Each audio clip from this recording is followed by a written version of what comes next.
Now, this is volume 7 of a series of videos we made answering questions that have come in on our YouTube channel in the comments section.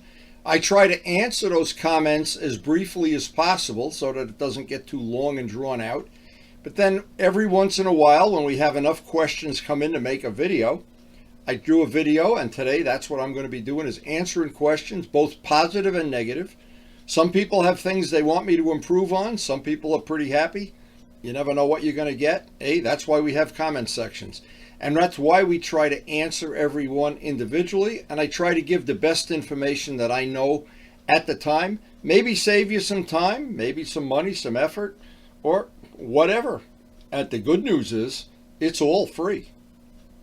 On today's question and answer videos, we have some really interesting questions that came in. And we had a few people that really liked the MT-09 and liked other things we did. And we also had a few people that were not happy at all. We'll try to answer all of them, and we'll leave the negative ones till the end of the video. But as always, we always want to have the criticism and accept it and try to see if we can do something better. But sometimes you just can't. We'll leave that for the end of the video. And once again, I do try to answer the questions to the best of my ability. But keep in mind that sometimes I don't have the latest information, but I always try to find out who does and then pass that on. Now, the first question today is from Gorgon. Gorgon, this is a question many people have asked me. I've put it on video several times, but it's years ago since we reviewed it. He wants to shoot video, like I guess many people do, from his either a chest mount, or some people have a helmet on the front. Wherever you mount the camera is irrelevant. You still always wind up with one problem: wind noise. And the person who solved this problem for me once and for all was Turbo Steve. He came up with a product called the Wind Slayer. It looks like a foam sock, and it mounts to the camera. It completely covers the camera except for the lens. And he was experimenting with it because he shoots video too to post to his little channel. And we're all posting, and many of my friends post, of course. So we found out that, now I had ordered the one that came from China. That was the one Amazon had, and I said, well, didn't work at all. And I asked Steve, I said, what the heck's going on here? And Steve did some research, and he had one of the fake ones, I believe, and one of the real ones. And when you went out and put the real one on the camera, it worked perfectly. With the fake one, save your money. If it doesn't say GoPro Authentic, oh, you're just going to waste your money. Now, and I give Turbo Steve the credit, I worked on that problem for many years. And the reason I worked on it, I used to shoot video with a flip camera and with a Canon camera.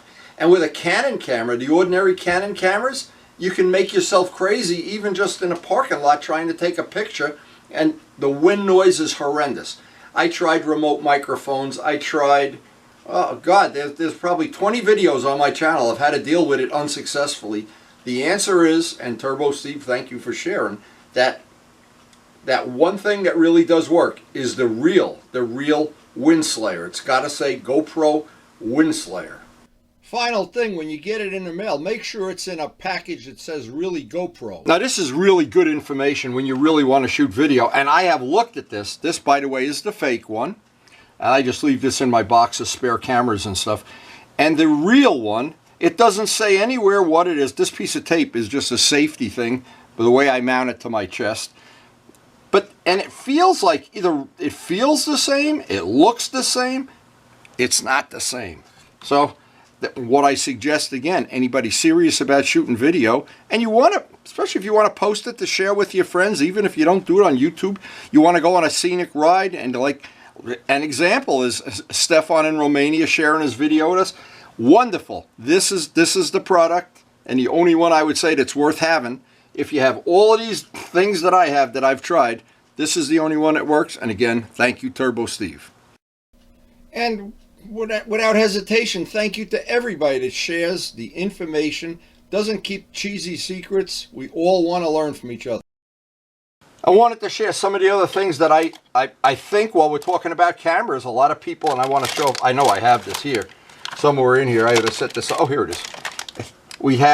I bought several of these over the years. They're remote mics that go into some of the other cameras.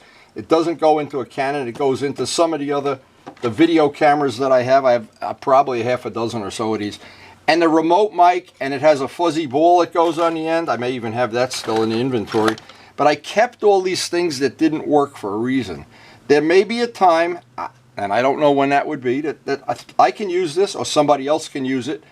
And it's always nice to have these spare parts, but the only thing, again, that worked when you really want to have the sound like a motorcycle is that Windslayer. The GoPro, the real genuine Windslayer. These I did not find worked at all. And what's sad is years ago how many videos I had that the sound was really not that good or terrible or maybe even worse, but at least I do have the memories. Now here's some interesting information about MT-09s. A fella named DG, that's his handle anyway. DG, thank you for this information. He has had experience with an 18 and a 21 MT-09, and he says the 21 is way more stable. And I don't have any experience with anything other than the 20, so my experience is limited, but I appreciate when people tell me things like that, because what I would always do then, if I really wanted to get another new bike, and of course I do, but Karen doesn't see it that way. But anyway, this would be a person I would want to say, well, how is it better? What's better? Is it more comfortable, faster, slower, better safety features? And sometimes it's all of the above. Modern bikes are like that. Each one just seems to get a little bit better. I know one thing that I've heard somebody that had it, the model after mine, the 21, said the traction control was better, and I think the traction control on mine suits my needs anyway, but I'm not doing track days and everything, so it doesn't really matter. But that's the kind of thing. That's good information to share. When you have somebody that actually had both bikes, and it's the same as when somebody asks me about a GS 1100. Well, yeah, I had the 1000, I had the 1100, and I've ridden several other different ones from later years. So I can do a little comparison of those in my mind. Anyway, this is, and I'm going to just spell this out. This is the guy's handle. AHOLE, a holy. I don't know what that means. Apparently it's from Italy, and I don't know, maybe he isn't. But I just got the impression. Now, this is an excellent question. We're going to answer this up close and personal real soon, in the next week or so. He wants to apply, he's got an Aprilia, and he's got some rare decals from Italy. Very rare, very expensive decals to apply. And he wants to make sure he gets it right the first time. Now, I remember Joe Padula, just talked to Joe yesterday about his 888. He had to get the decals from Australia, and they were pricey. You know, they were not like a cup of coffee kind of decals. So, and plus, you're always lucky if you can just get them. So, I had an idea for him that I thought was worth sharing, this kind of information, because I put on a lot of decals that didn't come out straight the first time, came crooked, or I didn't like them, or they got a bubble in them. And so I always think there's got to be a better way. Well, Mark Morgan had a better way. He took the decals from one of his Honda, the race replica bikes, and he brought it to a sign shop and had copies made. Now, we had the original ones from Honda and the copies. And they're exactly the same. If you went like that, you wouldn't know which is which. But the new ones had better glue. They stuck. They didn't bubble. Like the old ones were just. The old ones were 25 years old. So that's a good trick for anybody that's got rare decals. Don't use the rare. Well, in fact, we should have done it with Joe's decals. Now, these are a couple of pictures of Joe's restoration, his 888 Ducati from a couple of years ago, and what we had to do to fix the damage. Number one. But the biggest thing on this, he had to get, that whole side had to be reprimed and repainted, of course. That's the easy part. Getting the decals, they had to come from Australia for this project. And we waited and waited, and it just took forever to get the decals. And I remember Joe was over here, and Joe put the decals on, and he measured and measured with a micrometer and back and forth. But it was a labor of love, and when we were done, you couldn't tell which one of the fairings had the repair and which one wasn't. And it's all on our videos. To be honest, the sign shop will be very inexpensive to have copies made. They computerize it, put it, boom, and it's done. And as far as I know, when Mark did it, he got the whole set for the Honda. All the ones that went on a fork and the racing, Honda racing and everything, HRC. So that was really a good idea, and that's an idea worth passing on. Now, good information. This is what we're trying to share on a video. Derek. I think I've heard from Derek before. Maybe it's a different Derek. He's working on basically a GS, and he needs carb parts, and he didn't know where to get carb parts, and he said he couldn't get the needles out. See, this is part I don't know what part he needs, but I know Sudco is probably the best source I know of. SUDCO. If you need carburetor parts, and if you call and ask for technical help, they'll usually steer you in the right direction. So that's excellent, good information. I like to always share that. That's the kind of thing. The whole purpose for having a channel is for sharing information like that. If you could just go somewhere and get the information, go to Motorcycle Mall and say, how do I do this? Well, yeah, when I go to Motorcycle Mall, a lot of times I ask a question and they know less than I do. So they're knowledgeable about their products and new stuff. But when you want to know about old carburetors, they're not going to know anything you don't know. Probably not anyway. Anyway. A really cool, and some people are so positive in their response, and thank you guys. Very encouraging to get a response on a video like this. It's Rick, and Rick, thank you for this. This really made me happy. He was looking at the video where I fixed my aluminum furniture, which is probably, I don't know, but if you bought it now, it'd probably be thousands of dollars. And I fixed it with carbon fiber, and I showed how to do that on video. And he said he fixed his, and it came out perfect. Well, that's the whole idea of making the videos, and some of these videos, they do get long, some of them, because I always assume, see, here's the problem, I always assume the person watching it, that they want to learn this, or they wouldn't be watching it, they'd be watching some other channel, that's somebody that's, racing or something. So you got a person who wants to know how to fix lawn furniture. I try to do it step by step by step by step. Sometimes it gets lengthy, and usually when people have sent in negative comments, and we had a few in the last week, it's usually that the videos are too long, or so I don't know. Anyway, we're going to deal with that later on in the video. And a wonderful tip. Boy, can I say this is the truth, and I am a first hand, I know. Don't leave razor blades on your workbench.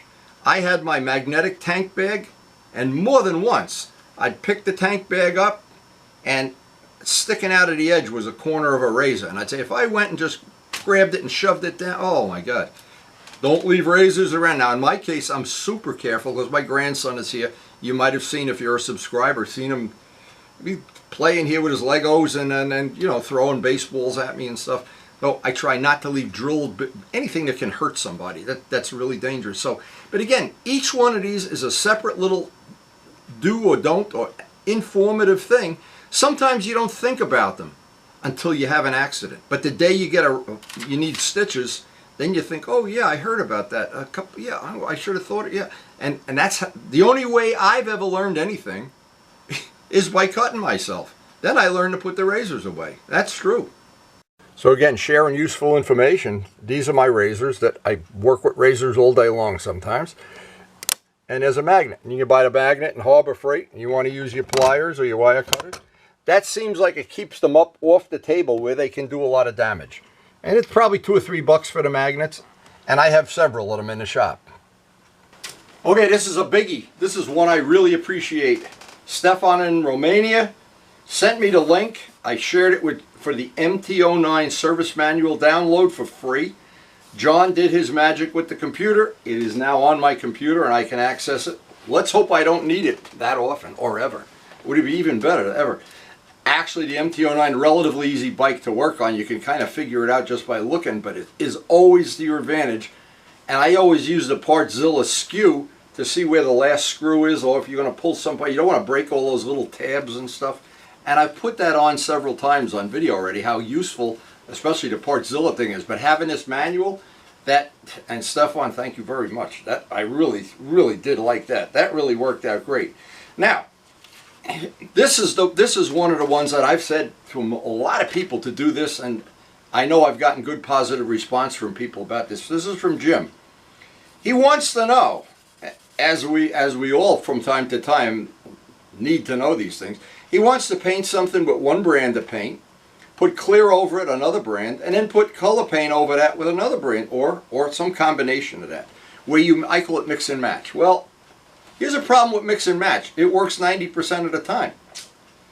The time it doesn't, it makes you crazy, and you can ask anybody that's ever painted it. Painted things with more than one brand of paint. At some point in time, you either have an alligator, the paint just, or it never dries. Some paint takes 5 days to dry. I've seen that. Seen Luciano paint a set of wheels that took 5 days to dry. Well, yeah, they eventually dry, but you could die of old age waiting for it. But Jim, there's an answer to this, and this is the answer. Now, a lot of the things that I say to people, they're really common sense logic. There's no rocket science in my life. It's common sense. Simple answers to simple questions. It's easy to figure this out. If you're going to use 3 different brands of paint, save a jar, a can, a light bulb, an old bike part, or something, your neighbor's car door, do a test. Exactly what, if you're going to paint this, this is the part. Put the primer down, put the color down, put the clear, and then do that test you want to do. Wait a day or so, see if it dries. If you can buff it out, it means it dried. If it doesn't buff out, as Scott found out, the hard way. Well, doing that test is going to add probably 1 day to the project. But if you don't do it, it could add 2 weeks to the project. So, and then now, once you know that paint A is good with paint B and paint C, write it down on a piece of paper. Next time you do something, you'll already know that. You won't have to roll the dice with no numbers on them. So anyway, that's my answer to that.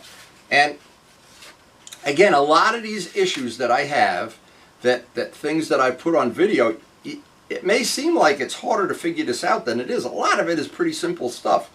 These are the kind of things, and again, I get a lot of, and thank you everyone who sends a nice comment. I love your bike, I love this, I like that, or whatever. I really do appreciate it. But of course not everybody does. Some people are more honest. Anyway, Paul, he loves the Turbo tank.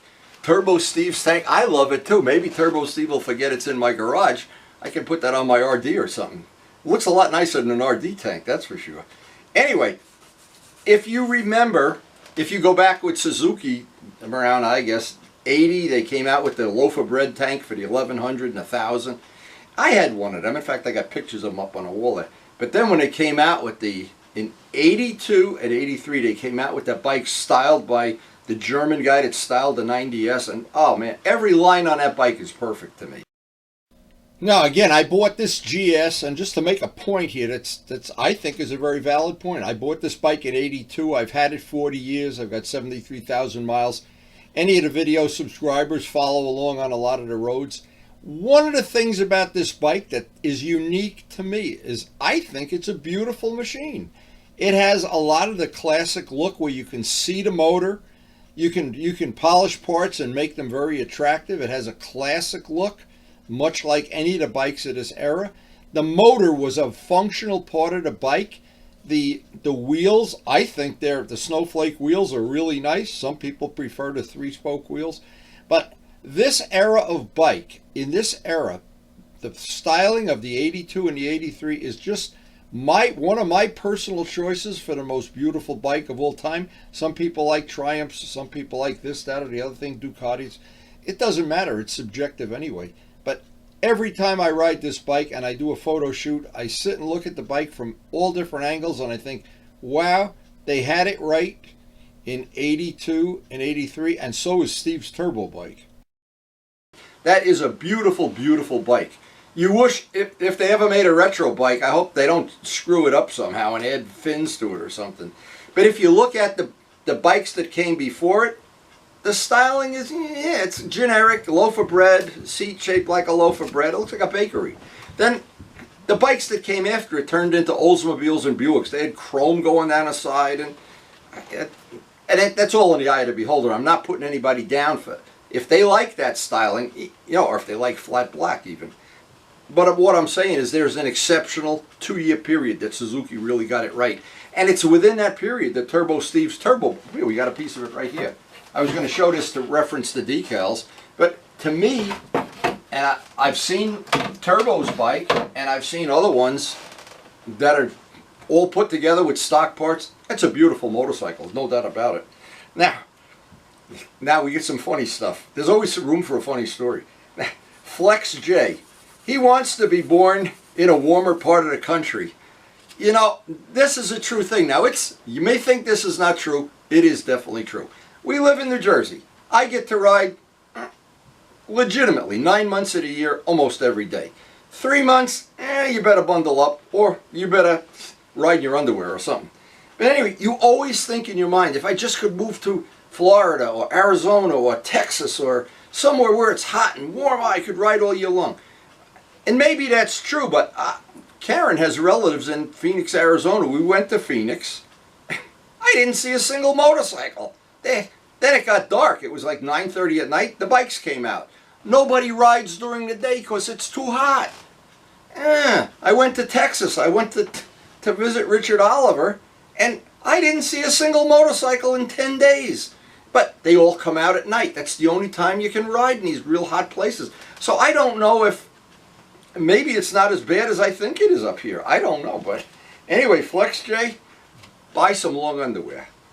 And the other part of it is be a tough guy. Maybe I should take my own advice. Okay. Great email. It's a make me happy email. I don't want to say his name wrong. Garth. It's Garth or Garth. 5,000. He has 2 katanas. And he lives in Australia. And he says, I want them to be as good as mine. That's going to be tough, Garth, because I don't have a katana. So, wish I did, though. Boy, talk about a collector bike I'd like to have. And I'd like to have one I could do the whole restoration myself. Ooh, would that be nice.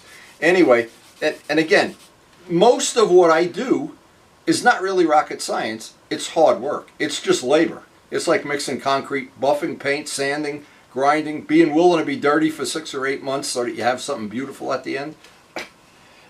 Again, the next day I get an email from the same guy, Garth. And he says he wishes he had my energy. Garth, there's no secret to my... Look, how simple this is. You're getting tired, you go brew a cup of coffee, you take a sip. And watch this, you have a little... Yeah, but the answer is you got to drink coffee when you get old. Yeah, coffee and arthritis cream. That's the answer. Anyway, and this, I'm finding this to be a lot of fun. But again, I don't take these things personally because everything there is about a motorcycle is a personal thing. It's like a woman. It's like the Mona Lisa on a wall of an art studio. You go into an art studio, one guy likes that painting, one guy likes that painting. Well, my friend Booza, he sent me an email, and I was loving it. And I love to get these kind of emails because, to be honest, Booza, I'm taking you at face value here. He likes smaller, lower mirrors, whatever, sport bike mirrors, let's just call them. Does not like my big, ugly mirrors. Well, I thought I'd use this as a chance. And Booza, don't take this personally. Other people have said the similar thing. They like the bar end mirrors, they like these, they like that. It's a personal choice. But here's a funny thing in life. There's things in life, I don't know what you would use as an example. Here's a good example. Here's a perfect, I always have to do this impromptu. You think I would write a script or something. This is a jumper battery. So if your battery dies on a motorcycle, this fits in your jacket pocket or in your tank bag, and you go out for a ride, and the battery goes dead, or your friend's bike goes dead. Now you don't have to call, Uncle Salvador's towing company. You would take this out, you put the jumpers on, starts the bike right up. And thank you, Luciano, for turning me on to these. And the correct charging regimen is critical. Keep them charged every 2 months. What happens is all summer you look at this battery in your pocket and it's bouncing around and you think, oh, what a pain, oh my God. Then one day you're 100 miles from home and you go to hit the button and and there's a duck where the starter motor should be. That battery looks a lot different that day. That day that it looks that way, that battery just went from being the ugliest, crappiest thing in your pocket to, oh my God, I could make love to it. Now, the reason I say this is mirrors are the same way. And I shared this with the directional signal story. I used to have on my bikes all these little baby blinkers the size of peanuts. Oh, they look so cool. Yeah, wow, my bike's faster. I can... Yeah, you know what? And one day we were going through the park at speed, and Luciano was behind me, and he decided to pass on the left, and I had my little baby mirrors at the time, and I had the little baby blinkers.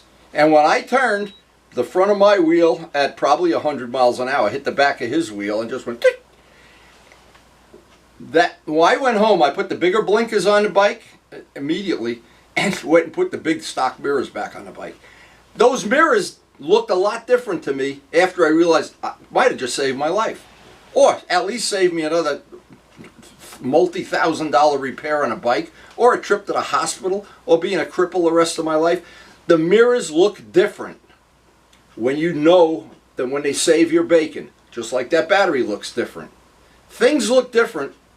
In the morning they look a certain way, and in the afternoon sometimes you say, oh my God, thank you for saving my life. It is absolutely true. That is.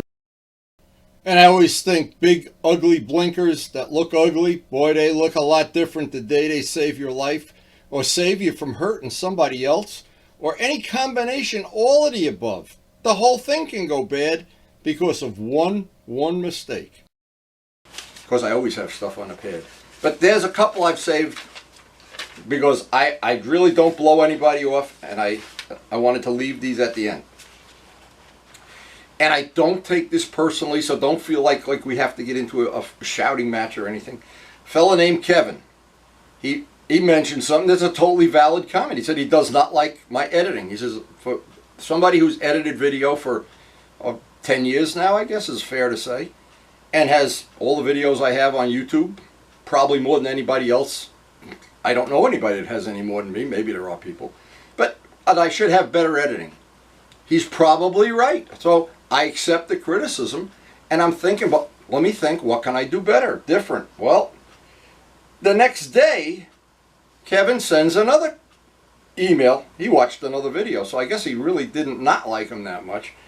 And he got bummed out because I didn't finish the project on that day. Well, Kevin, I have to say this. There's a relationship between being critical of what somebody does, that especially somebody that's volunteering and doing it for free. Suppose they mow your grass for free, wash your car for free, whatever. When people do things for you for free and you criticize them, it's perfectly okay. But it's a better idea to criticize them and say, here's a better way of doing it. In other words, why don't you say, the next time you send me an email, say, you know, I don't like your editing, but here's a program you could look at to get more sophisticated editing. Now, I've never heard from 10,400 people over 10 years, 2,500 videos, and that's not counting the airplane videos, 1,000 of them. I've never heard anybody complain about the editing until that day. So I gotta think, maybe he's in a minority, I don't know, but I will think about my editing. I will, and I always do. Because I try to learn from my mistakes, and when I like, whatever you don't like about Windy videos, tell me. I'm not going to be all bummed out about it. What I want to do is learn from it and make them better. But in that vein, we saved this one for the last one. Anthony. And Anthony, again, look, we could be friends, you know, no matter what.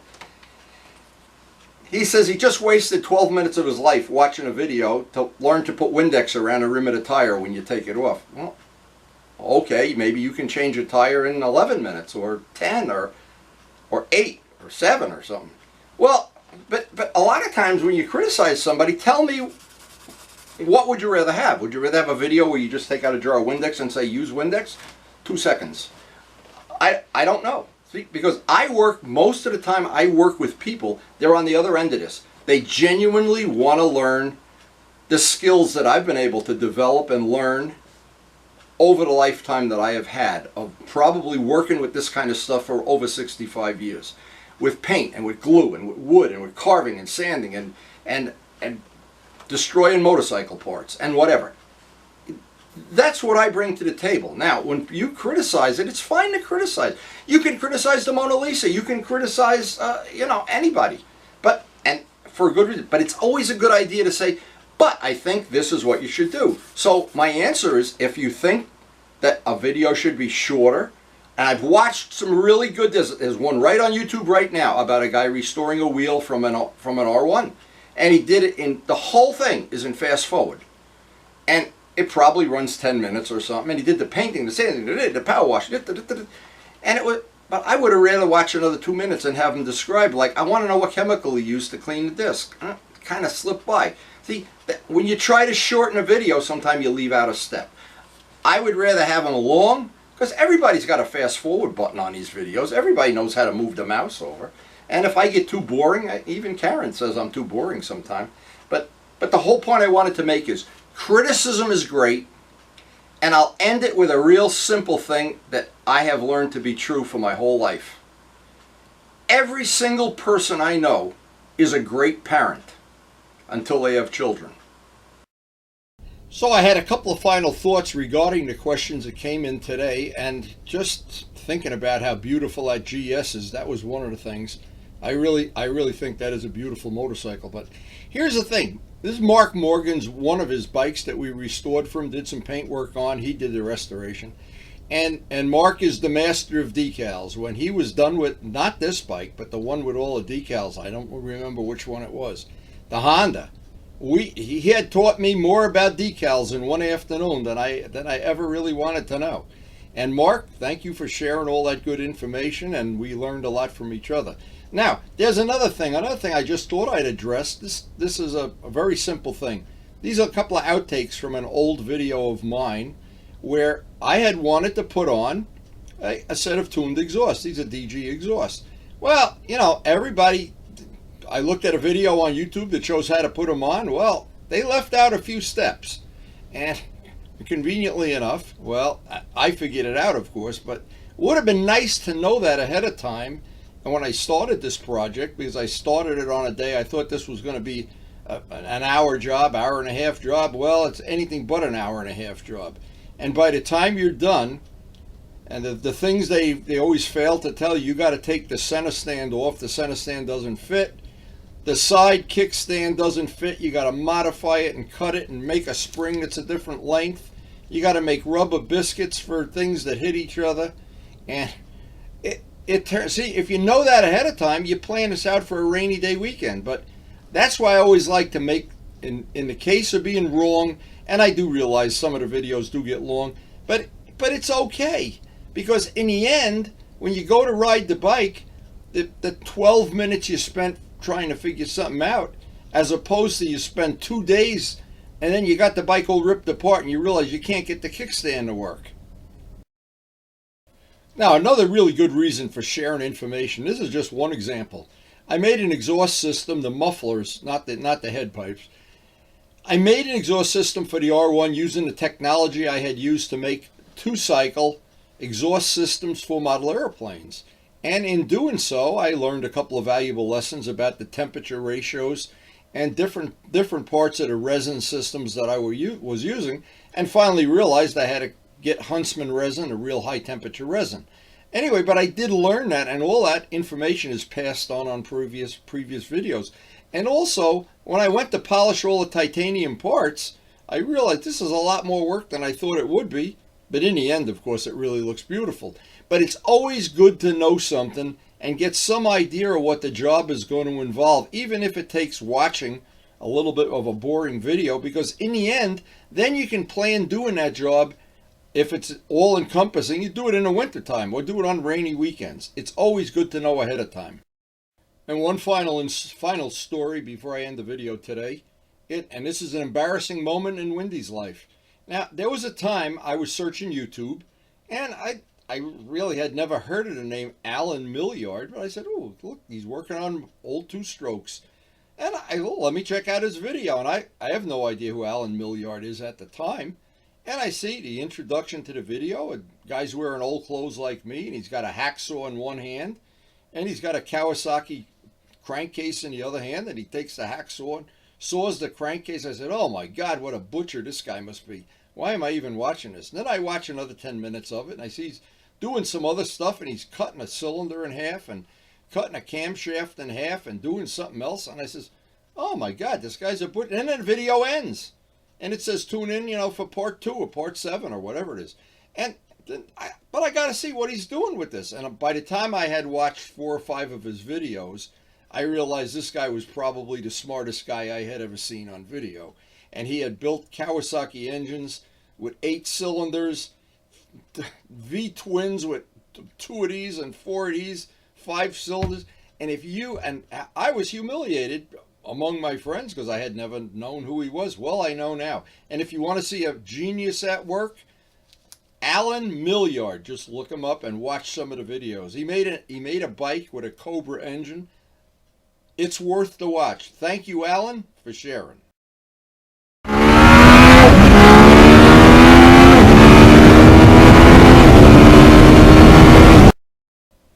So if you're looking for some interesting channels to look at, Alan Milliard and Contact Patch, Dave Moss, you want to learn about tires and brakes. See, the thing is, I watch YouTube almost exclusively. Hardly ever, unless I'm watching a movie with Karen. But I like to watch technical stuff. And I realize most people that are putting these videos out on YouTube, and maybe like me, they do it from the good of their heart. They want to share the information, and they're certainly not getting rich off it. And I don't want to criticize any of them. I appreciate very much all the people that have put all the stuff that I've enjoyed over many, many years of watching YouTube. Thank you, one and all, and I will continue watching.